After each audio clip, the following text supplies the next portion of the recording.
Hey, Tracy Repchuk here, and I want to show you something to help you clean your LinkedIn link. So, for example, let's say you had a link like actually this one here.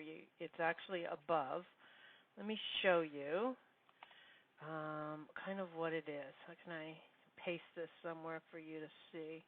Oh, I'll put it in the search bar, even though it's not brilliant. You see how it has all these weird little numbers at the back? Now, she's done some cleanup, I think, by adding some naming here that she wanted in there. It's actually a bit long, but that's something else. But let's say you have this just some weird number at the back, and you really don't want that, right? You want your name. So what you do here in order to remedy this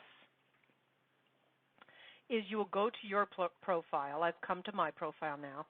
And right here, you will have something that says Edit Public Profile and URL. Okay? So that's the Unique Resource Locator. So we will click on that. And this is, as you can see, right where I've set it. All right? So I've said I want, Tracy Repchuk.